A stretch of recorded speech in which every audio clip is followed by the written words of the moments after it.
Assalamualaikum warahmatullahi wabarakatuh. Halo teman-teman, kembali lagi bersama saya Nafisa Ersa Abelia. Di sini saya akan menjelaskan tentang pembelajaran pemberdayaan masyarakat bab 4 IPS kelas 7. Mari kita saksikan bersama-sama.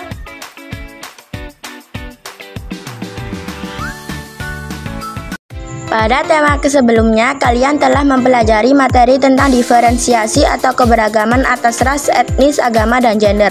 Kalian sudah mampu membedakan manakah yang merupakan pembagian kelompok secara horizontal dan manakah merupakan pembagian kelompok atas dasar lapisan sosial atau secara vertikal.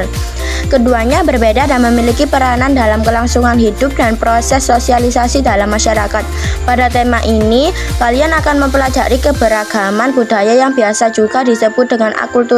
Keberagaman budaya di masyarakat berdasarkan faktor yang memengaruhi keberagaman budaya di Indonesia. Perbedaan kondisi lingkungan fisik wilayah akan memengaruhi keberagaman budaya.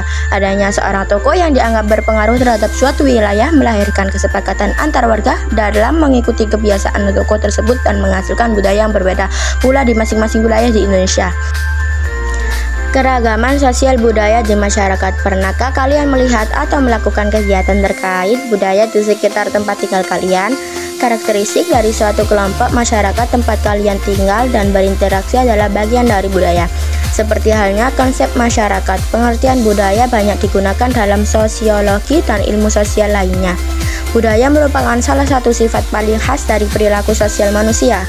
Keragaman sosial budaya di masyarakat dapat terjadi saat berbagai jenis suku dan agama yang ada di suatu ruang tersebut adalah ruang yang ada pada masyarakat.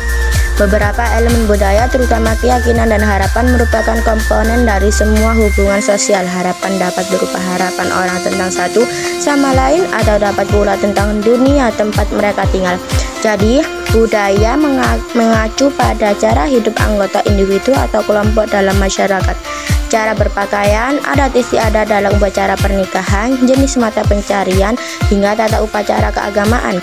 Indonesia memiliki keanekaragaman budaya yang tinggi. Kita harus bangga karena kekayaan budaya tersebut dapat hidup rukun dan berdampingan.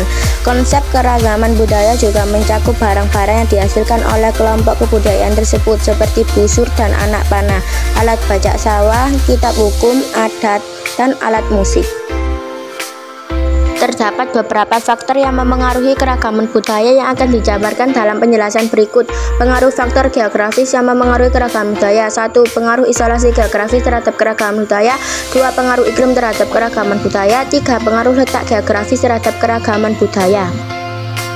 Permasalahan kehidupan sosial budaya. 1. Sejarah lokal. A. Sultan Nuku pembawa persatuan multikultur Maluku dan Papua. B. Ratu Kalinyamat. C. Laksamana Malahayati. D. Syarif Abdurrahman. 2. Permasalahan sosial budaya. A. Eksploitasi pembangunan berlebihan. B. Kesenjangan sosial dan kemiskinan.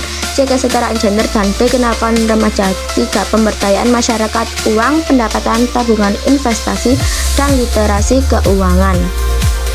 Pengelolaan keuangan keluarga. Masalah keuangan dapat diatasi dengan pengelolaan keuangan. Pengelolaan keuangan merupakan kegiatan merencanakan, mengorganisasikan, serta mengendalikan keuangan untuk kegiatan konsumsi, tabungan, maupun investasi. Pengelolaan keuangan merupakan suatu hal yang penting karena cukup tidaknya pendapatan keluarga untuk memenuhi kebutuhan tergantung pada pengelolaan keuangan keluarga. Langkah utama dalam mengelola keuangan adalah membuat perencanaan atau anggaran. Perencanaan adalah proses dalam menetapkan tujuan, strategi untuk mencapai tujuan, serta langkah yang diperlukan agar tujuan tersebut dapat tercapai. Perencanaan yang baik akan menghasilkan kebebasan keuangan, terhindar dari kesulitan keuangan, dan membantu keluarga mencapai tujuan hidup baik dalam jangka pendek, menengah, dan panjang.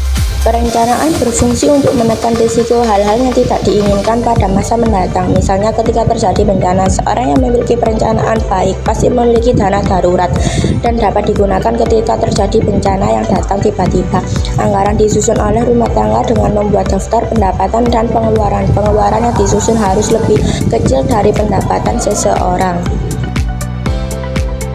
Langkah pengelolaan keuangan adalah 1. Langkah tujuan keuangan. 2. Menyusun rencana pendapatan. 3. Menyusun rencana pengeluaran dengan membedakan kebutuhan dan keinginan. Memilih prioritas pengeluaran. Melakukan penghematan pada pos pengeluaran. Menabung secara periodik dan merencanakan program untuk masa mendatang. Nomor 4, melakukan review. Review dilakukan untuk mengetahui pencapaian target keuangan.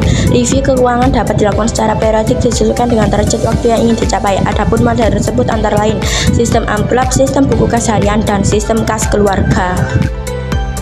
Peranan komunitas dalam kehidupan masyarakat. Bentuk pemberdayaan masyarakat dapat dibagi menjadi dua, yakni pemberdayaan masyarakat dalam komunitas dan pemberdayaan masyarakat desa.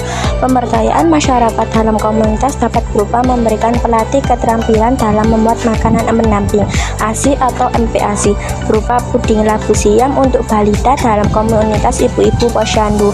Hal tersebut dilakukan dalam rangka meningkatkan kemampuan kreativitas dalam memanfaatkan bahan makanan yang penuh gizi.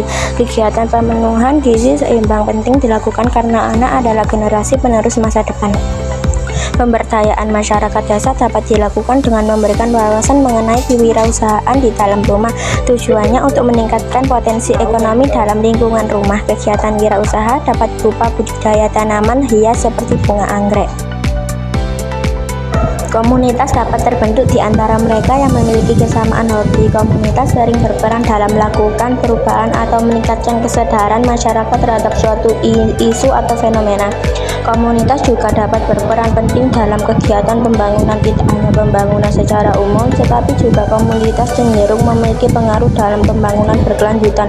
Manusia dalam memanfaatkan alam harus memiliki kesadaran dan kewajiban untuk menjaga lingkungan tetap lestari. Berikut merupakan peran komunitas dalam pembangunan berkelanjutan. Salah satunya adalah memberikan pengaruh agar individu memiliki pemikiran ramah lingkungan dengan menyadari adanya hubungan timbal balik dengan alam. Peran komunitas dalam pembangunan berkelanjutan memang menantang tersendiri karena kesadaran dan konsistensi setiap orang terhadap kelestarian lingkungan berbeda. Perilaku manusia sebagai individu dan masyarakat merupakan kunci terwujudnya pembangunan berkelanjutan di lingkungan organisasi pemerintah, perusahaan, dan di lembaga-lembaga non-pemerintah. Meski tantangannya tidak mudah, pembangunan manusia berkualitas tetap harus dilakukan untuk mewujudkan rasa tanggung jawab terhadap bumi sebagai tempat tinggal. Kesimpulan ini menunjukkan bahwa pengelolaan keuangan yang baik dan keberadaan komunitas yang aktif sangat penting untuk menciptakan keluarga yang sejahtera dan masyarakat yang berdaya serta berkelanjutan. Sekian video penjelasan dari saya. Terima kasih. Wassalamualaikum warahmatullahi wabarakatuh.